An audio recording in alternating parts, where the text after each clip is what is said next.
हमारी इच्छा शक्ति मजबूत हो तो हम किसी भी स्थिति में गुलाम नहीं बनते। ऐसा गौतम बुद्ध ने कई सालों पहले अपने शिष्यों से क्यों कहा था? इसके पीछे का रहस्य क्या है? आज हम इन बौद्ध कहानियों के माध्यम से जानेंगे। तो चलिए इन कहानियों की शुरुआत करते हैं। पहली कहानी। पतचरा श्रावस्ती के नगर सेठ की पुत्री थी। किशोर वय होने पर वह अपने घरेलू नौकर के प्रेम में पड़ गई। जब उसके माता पिता उसके विवाह के लिए अच्छा वर खोज रहे थे, तब वह नौकर के साथ भाग गई। दोनों अपरिपक्व पति पत्नी एक छोटे से नगर में जाकर बस गए। कुछ समय बाद पतचरा गर्भवती हो गई। स्वयं को अकेले पाकर उसका दिल घबराने लगा और उसने पति से कहा, हम यहाँ अकेले रह रहे हैं, मैं गर्भवती हूँ और मुझे किसी की सहायता की आवश्यकता है। यदि आप आज्ञा दें तो मैं अपने माता पिता के घर चली जाऊं। पति पतचरा को उसके मायके नहीं भेजना चाहता था, इसलिए उसने कोई बहाना बनाकर उसका जाना स्थगित कर दिया।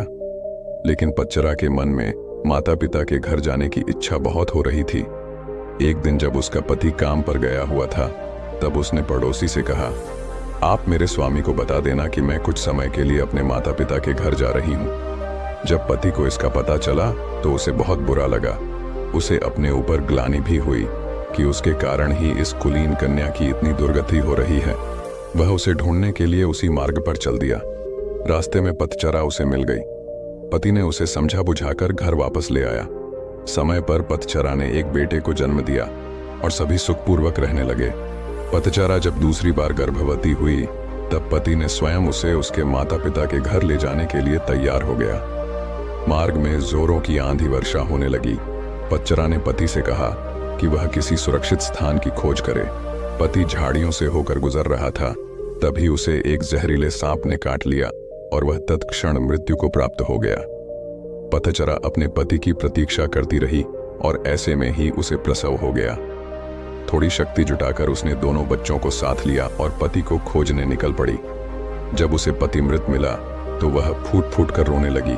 हाय, मेरे कारण ही मेरे पति की मृत्यु हो गई। अब अपने माता पिता के सिवा उसका कोई न था। वह उनके नगर की ओर बढ़ चली। रास्ते में नदी पड़ती थी। उसने देखा कि दोनों बच्चों को साथ लेकर नदी पार करना कठिन था, इसलिए बड़े बच्चे को उसने एक किनारे पर बिठा दिया और दूसरे को छाती से चिपकाकर दूसरे किनारे को बढ़ चली।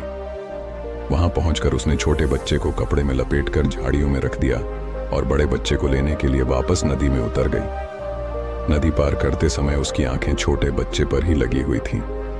उसने देखा कि एक बड़ा गिद्ध बच्चे पर झपट कर उसे ले जाने की चेष्टा कर रहा है। वह चीखी चिल्लाई, लेकिन कुछ नहीं हुआ। छोटे बच्चे को गिद्ध ले उड़ा और बड़ा नदी में बह गया। उसका छोटा सा परिवार पूरा नष्ट हो गया। वह विलाप करती हुई अपने पिता के घर को चल दी। रास्ते में उसे अपने नगर का एक यात्री मिल गया, जिसने उसे बताया कि नगर सेठ का परिवार अर्थात उसके माता पिता और सभी भाई बहन कुछ समय पहले घर में आग लग जाने के कारण मर गए। ये सुनते ही पतचरा पर दुखों का पहाड़ टूट पड़ा। उसे तन मन की कोई सुध न रही। वह पागल होकर निर्वस्त्र घूमने लगी। उसके मुख से यही शब्द निकलते, पति मर गया, बड़ा बेटा डूब गया, छोटे को गिद्ध खा गया, माता पिता और भाई बहनों को चिता भी नसीब नहीं हुई। ऐसे ही विलाप करती निर्वस्त्र घूमती फिरती पतचरा को सभी अपमानित और लांछित करके यहाँ से वहां भगा देते थे। जेतवन में भगवान बुद्ध धर्मोपदेश दे रहे थे। पतचरा घूमते घूमते वहां आ गई। वहां पर उपस्थित लोगों ने कहा, अरे ये तो पागल है, इसे यहां से भगाओ। बुद्ध ने उन्हें रोकते हुए कहा, इसे मत रोको, मेरे पास आने दो। पतचरा जब बुद्ध के कुछ समीप आई तो बुद्ध ने उससे कहा, बेटी अपनी चेतना को संभाल।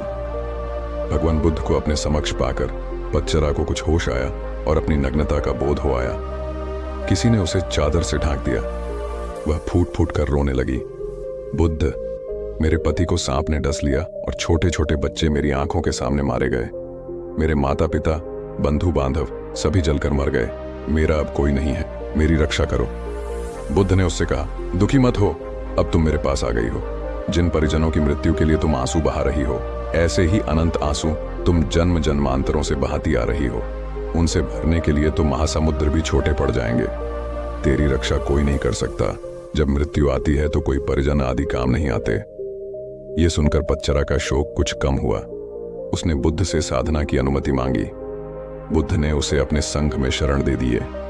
धर्म के परम स्रोत के इतने समीप रहकर पतचरा का दुख जाता रहा। वह नित्य ध्यान व ज्ञान की साधना में निपुण हो गई। एक दिन स्नान करते समय उसने देखा कि देह पर पहले डाला गया पानी कुछ दूर जाकर सूख गया। फिर दूसरी बार डाला गया पानी थोड़ी और दूर जाकर सूख गया, और तीसरी बार डाला गया पानी उससे भी आगे जाकर सूख गया। इस अत्यंत साधारण घटना में पतचरा को समाधिक सूत्र मिल गया। पहली बार उड़ेले गए पानी के समान कुछ जीव अल्पायु में ही मर जाते हैं। दूसरी बार उड़ेले गए पानी के समान कुछ जीव मध्यम व्यता में चल बसते हैं, और तीसरी बार उड़ेले गए पानी के जैसे कुछ जीवन अंतिम वयस में मरते हैं। सभी मरते हैं, सभी अनित्य हैं।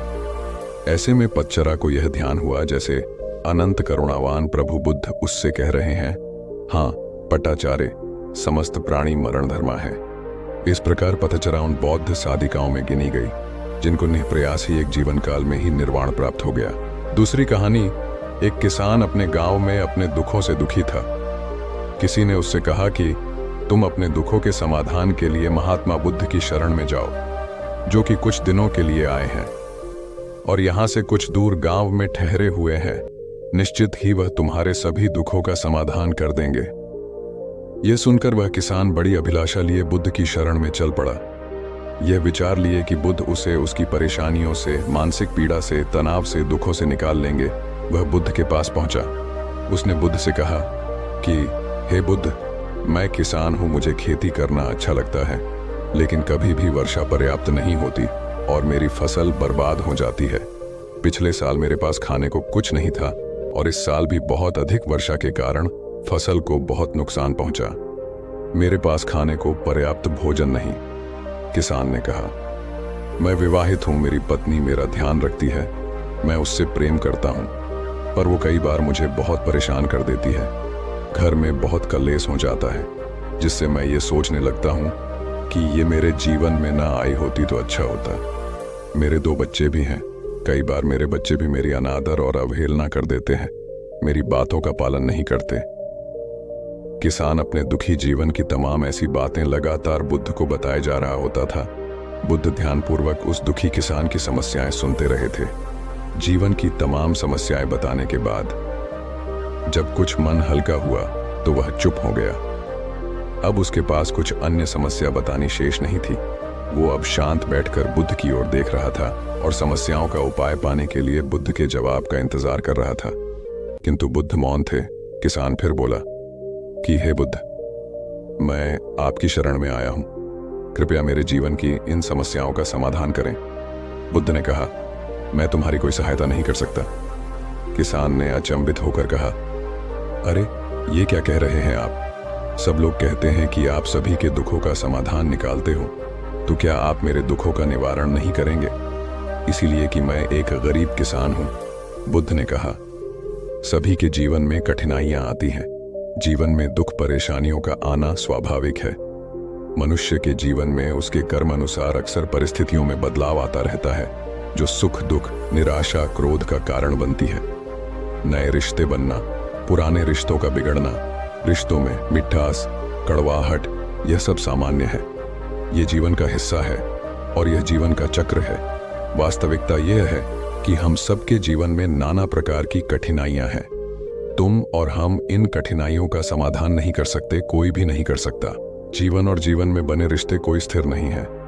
एक दिन रिश्तेदार भी छोड़ जाएंगे और जीवन भी खत्म हो जाएगा, लेकिन ये समस्याएं जस की तस बनी रहेंगी। आज तुम्हारी जिंदगी में तो कल किसी और की जिंदगी में। इस पर वह किसान संयम खोकर क्रोधित हो जाता है और ऊंचे स्वर में बुद्ध से बोलता है कि सब बोलते हैं कि आप महात्मा हो, सिद्ध पुरुष हो, आत्मज्ञानी हो। मैं यहाँ इस विश्वास से आया था कि आप मेरी सहायता करोगे। अगर आप मेरी समस्याओं का समाधान ही नहीं कर सकते तो मेरा आना यहाँ व्यर्थ हुआ। सभी लोग झूठ बोलते हैं कि आप समस्याओं का समाधान करते हैं। आपने मेरी एक भी समस्या का समाधान ना किया। आपसे भले तो वो महात्मा है जो मेरे घर 2 वर्ष पहले आए थे। उन्होंने मेरे से यज्ञ कराया, दान दक्षिणा करवाई और मेरे मन को अपार शांति मिली। कुछ सुख भी आया, कुछ दुख भी कम हुए, लेकिन आपने तो मेरी किसी भी समस्या का समाधान ना निकाला। आपने तो सीधा मुझे मना कर दिया। बुद्ध ने कहा, क्या तुम्हारे वो सब करने से जीवन के सभी दुख समाप्त हो चुके हैं? इतना करने के बाद भी तुम अब इतने परेशान क्यों हो? अब तो पहले से भी अधिक दुखों से घिर गए हो। तात्पर्य यह है कि जीवन में दुख कभी समाप्त नहीं होते। किसान ने कहा, तो क्या मैं ये मान लूं कि आप मेरी कोई मदद नहीं कर सकते? यदि आप इतनी छोटी छोटी बातों का समाधान नहीं कर सकते तो आपकी शिक्षाएं किस काम की? बुद्ध ने कहा, मैं तुम्हारी 43 समस्याओं का समाधान तो नहीं कर सकता, पर हाँ, मैं तुम्हारी 84वीं समस्या का समाधान जरूर कर सकता हूं। किसान ने अचंभित होकर कहा कि 84वीं समस्या, वह कौन सी समस्या है बुद्ध? बुद्ध ने कहा कि वह यह है कि तुम नहीं चाहते कि तुम्हारे जीवन में कोई समस्या हो। इसी समस्या के कारण ही तुम्हारी सारी समस्याओं का जन्म हुआ है। अगर तुम इस बात को स्वीकार कर लो कि जीवन में समस्या होती ही है, समस्याएं जीवन का हिस्सा है, तो तुम्हें जीवन की समस्याएं विचलित नहीं कर पाएंगी। तुम जीवन में आने वाली समस्याओं से इसीलिए विचलित होते हो क्योंकि तुम्हें लगता है तुम दुनिया में सबसे ज्यादा दुखी हो, जबकि सच यह है कि हर किसी को अपना ही दुख सबसे अधिक लगता है। लेकिन जिस दिन से तुम यह समझना शुरू कर दोगे कि बाकी लोगों के मुकाबले मेरा दुख तो बहुत कम है, तब उस दिन से कोई भी दुख तुम्हें प्रभावित नहीं कर सकेगा। जब तक तुम ये चाहते रहोगे कि जीवन में कोई समस्या ना आए, मैं हर दुख तकलीफ से बचा रहूं, तो यह संभव नहीं है। ऐसे में तो हर छोटे से छोटा दुख भी तुम्हें बेचैन कर देगा, तुम्हारी मानसिक शांति को भंग कर देगा। यदि तुम्हारे जीवन से कठिनाइयां बिल्कुल खत्म कर दी जाए, तुम्हें रोज हर पल बिना दुख कठिनाइयों का जीवन जीने को मिले, तो तुम अधिक समय तक ऐसा जीवन जी ही नहीं पाओगे। एक समय ऐसा आएगा कि रोज वैसा जीवन जीकर तुम जिंदगी से पूरी तरह तंग आ जाओगे, बोर हो जाओगे, क्योंकि जीवन में हद से ज्यादा कोई भी चीज जीवन के लिए भयानक समस्या खड़ी कर देती है। आरामदायक जीवन जीकर मन और शरीर दोनों से अपंग हो जाओगे, तो क्या फायदा ऐसे जीवन का जो तुम्हें बाद में नर्क जैसा जीवन जीने पर मजबूर कर दे। जिस तरह खूब भूख लगने पर ही भोजन करने का और खूब प्यास लगने पर ही पानी पीने का असली आनंद प्राप्त होता है, ठीक वैसे ही जीवन की तमाम दुख परेशानियों को झेलने के बाद ही सुख का आनंद प्राप्त होता है। इसीलिए जीवन में अलग अलग प्रकार से अलग अलग रूप में सुख दुख आते ही रहते हैं। हम चाहकर भी जीवन से सुख दुख खत्म तो नहीं कर सकते, हाँ, लेकिन इनसे इतना ऊपर जरूर उठा जा सकता है कि कोई भी बड़ी से बड़ी समस्या मन को विचलित ना कर सके। इसके लिए आपने मन को शक्तिशाली बनाओ, संयम रखो, रोज ध्यान लगाओ, अध्यात्म ज्ञान प्राप्त करो। यही तुम्हारे जीवन की तमाम समस्याओं का समाधान है। इसी को जीवन की 84वीं समस्या का समाधान कहा गया है। महात्मा बुद्ध का यह अद्भुत ज्ञान प्राप्त कर किसान तृप्त हो गया, उसका मन पूरी तरह हल्का हो गया। जो परेशानियों का जो कौतूहल मन को परेशान कर रहा था, वह शांत हो गया। किसान आंखें बंद कर आनंद को अनुभव करने लगा। किसान को सब समझ आ गया कि वो अब तक क्या गलती कर रहा था। किसान बुद्ध के चरणों में गिर गया और बुद्ध से अपने क्रोधित होने की क्षमा मांगा और अपने घर चल गया, क्योंकि जीवन में हद से ज्यादा कोई भी चीज जीवन के लिए भयानक समस्या खड़ी कर देती है। आरामदायक जीवन जीकर मन और शरीर दोनों से अपंग हो जाओगे, तो क्या फायदा ऐसे जीवन का जो तुम्हें बाद में नर्क जैसा जीवन जीने पर मजबूर कर दे। जिस तरह खूब भूख लगने पर ही भोजन करने का और खूब प्यास लगने पर ही पानी पीने का असली आनंद प्राप्त होता है, ठीक वैसे ही जीवन की तमाम दुख परेशानियों को झेलने के बाद ही सुख का आनंद प्राप्त होता है। इसीलिए जीवन में अलग अलग प्रकार से अलग अलग रूप में सुख दुख आते ही रहते हैं। हम चाहकर भी जीवन से सुख दुख खत्म तो नहीं कर सकते, हाँ, लेकिन इनसे इतना ऊपर जरूर उठा जा सकता है कि कोई भी बड़ी से बड़ी समस्या मन को विचलित ना कर सके। इसके लिए आपने मन को शक्तिशाली बनाओ, संयम रखो, रोज ध्यान लगाओ, अध्यात्म ज्ञान प्राप्त करो। यही तुम्हारे जीवन की तमाम समस्याओं का समाधान है। इसी को जीवन की 84वीं समस्या का समाधान कहा गया है। महात्मा बुद्ध का यह अद्भुत ज्ञान प्राप्त कर किसान तृप्त हो गया, उसका मन पूरी तरह हल्का हो गया। जो परेशानियों का जो कौतूहल मन को परेशान कर रहा था, वह शांत हो गया। किसान आंखें बंद कर आनंद को अनुभव करने लगा। किसान को सब समझ आ गया कि वो अब तक क्या गलती कर रहा था। किसान बुद्ध के चरणों में गिर गया और बुद्ध से अपने क्रोधित होने का क्षमा मांगा और अपने घर चल गया। तो दोस्तों, कैसी लगी आज की ये बौद्ध कहानी? अगर अच्छी लगी हो तो वीडियो को लाइक करके चैनल को सब्सक्राइब जरूर कर दीजिए। वीडियो को पूरा देखने के लिए धन्यवाद। नमो बुद्धाय।